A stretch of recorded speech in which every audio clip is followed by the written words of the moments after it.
more breaking inputs coming in. The army, I believe, has issued notification for recruitment rally through the Agniveer scheme. Remember, the forces have made it clear there is no question of rollback. There is going to be no rollback. In fact, the process for induction will begin soon, and the notification for recruitment for the Agnipath scheme has been set in motion.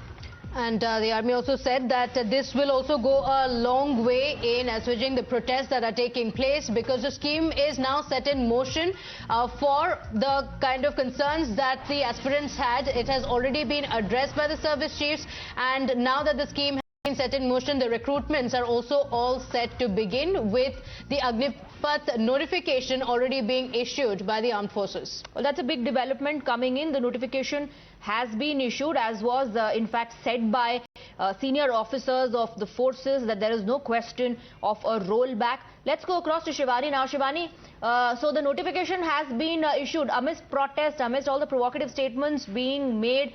The process has begun.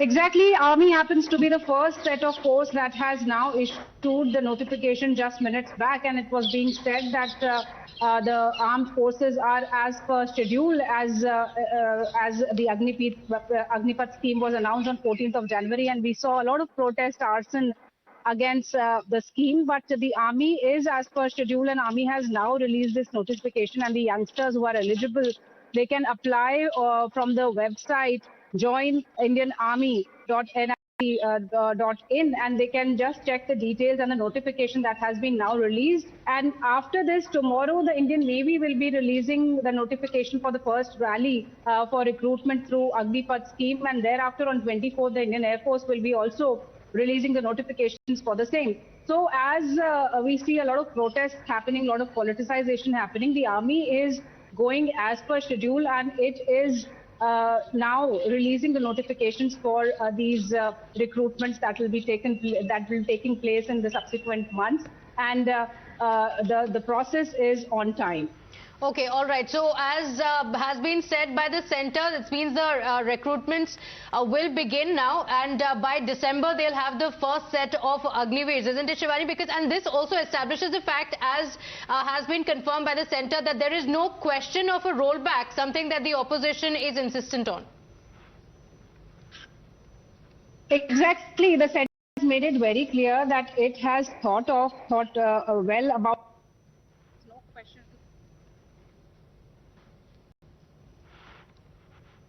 Shivani, we can't hear you. You're not audible. Let's in fact go across to Madhav. Madhav, can you read from the notification? The army has issued the notification for recruitment process.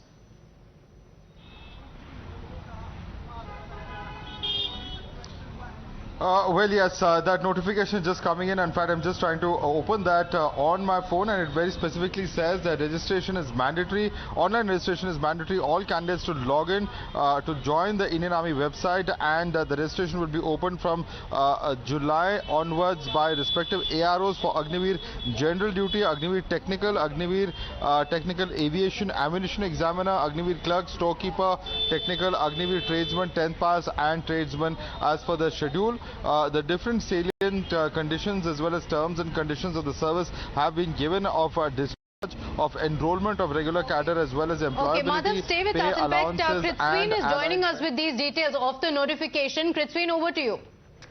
Yes, Pratibha and Swati, so that's the notification there for you in its entirety, and some of the terms and conditions I'm going to quickly read out.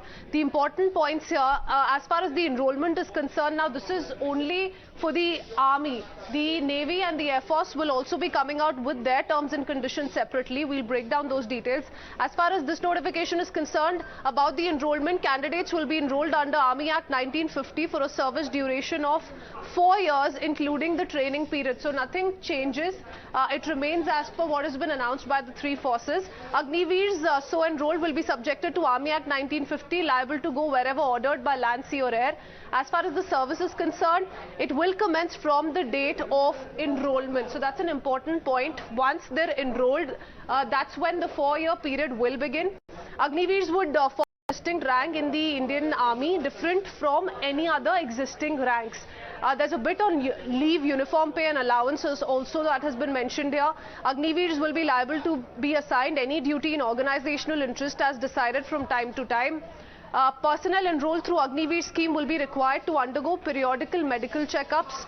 So there's a little bit of information on the protocols that will be followed. Agniveers can be posted to any regiment or unit and can be further transferred in organizational interest. Just like is done in regular army, the Agniveers will also be adopting the same protocols for the 4 years that they will be serving.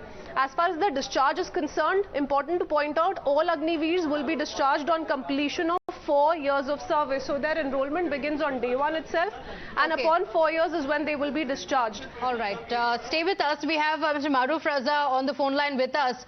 Now, this is a clarification that had come in from the centre, and of course, this notification makes it official as well that there is no rollback at all. The notification for the Agnipath scheme has been issued by the army.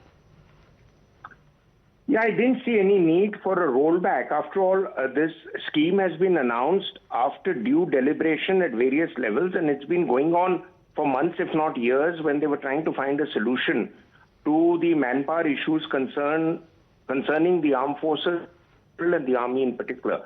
Now, the fact that the Agniveers would be let off after 4 years is part of what has been announced, but I think 25% would be retained, and that's part of the scheme that was announced. The training period would be about 6 months or so, and that is not a bad thing, because in the past also short training periods but intense training is good enough to make a half-decent soldier out of you. We saw that particularly in the aftermath of the Chinese attack of 1962, where both at officer level and at the level of Jawan NCOs, the country was able to get fairly good manpower with intense training. It's going to be rough. It's not going to be easy for these people who join in. And the selection process would require them to meet all the criteria of the armed forces. And there, I believe, there should be no compromise just because they're part of the Agniveer scheme. So if they are, God forbid, deficient in some category, whether it's physical attributes or mental attributes, then they will have to be dropped despite their willingness to do whatever. Raza, please stay on with us. We also have Major General G.D. Bakshi joining us on the broadcast. General Bakshi, the opposition is protesting, saying 4 years के बाद ये लोग naxalite बन जाएंगे. Some will, become supari killers. Amidst all this, amidst the chaos, the army notification has been issued. Yes, the army doesn't back down or get scared if people burn trains, if they destroy public property, if they burn buses. The army will not get scared. And the army will never recruit people who do all these things. Never. Army, Navy, Air Force, these are disciplined organizations. So if the government has gone ahead and not been blackmailed into surrender, into backing down, I think that's the right thing to do. However, my humble request is, this is an across-the-board, sweeping, transformational change, and change has to be managed, right? I am very happy to see that the government is keeping an open mind. And there was a problem to the people who had applied at the time of COVID and they couldn't be absorbed. The government has very kindly agreed to extend the age to 23.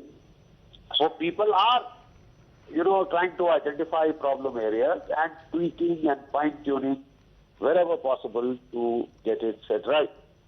My humble suggestion, the way to do this is not by burning trains.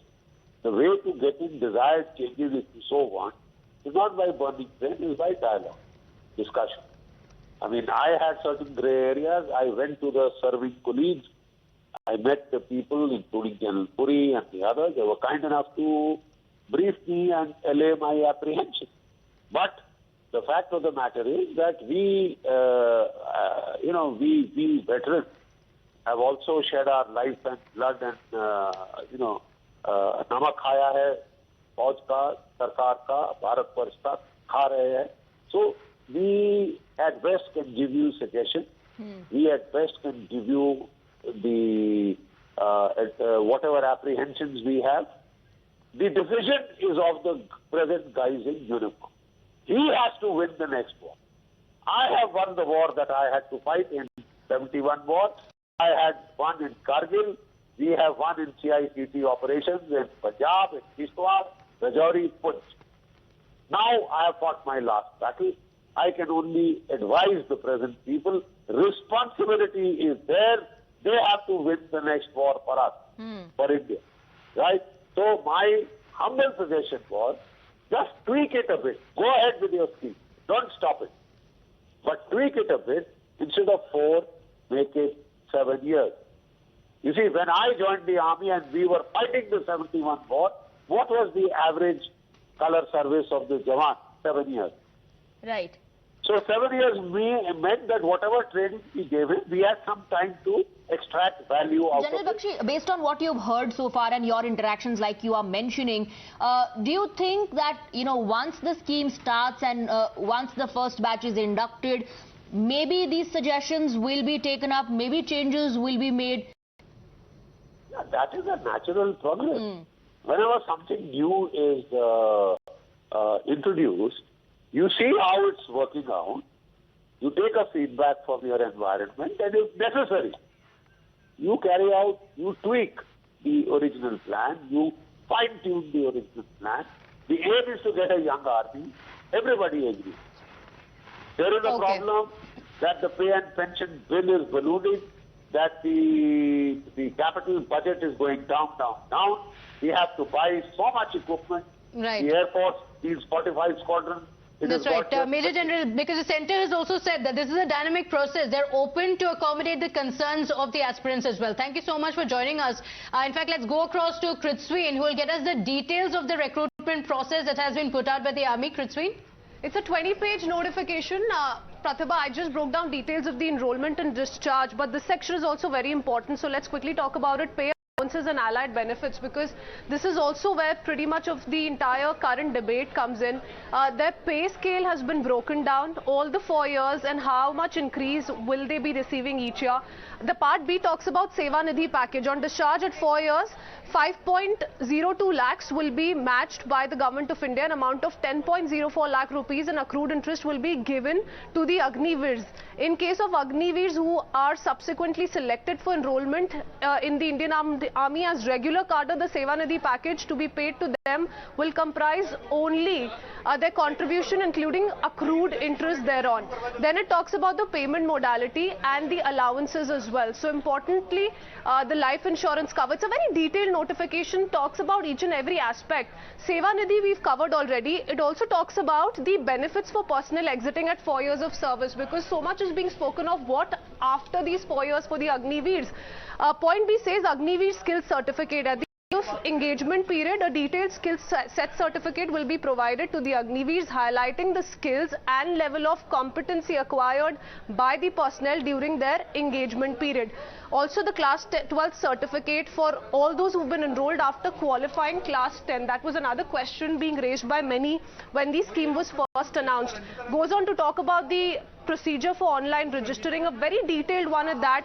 Also different requirements for the following categories as per qualitative requirements as to what education basic requirement is needed for an Agniveer who's going to be joining in general duty all arms, for the one who's seeking at a technical department, the one who wants to go in for aviation and ammunition examiner, for example, needs a 10+2 intermediate examination pass in science with physics, chemistry. So all of that has been very nicely detailed out. It's a 20-page long notification talking about each and every aspect, including the formalities of registration as well.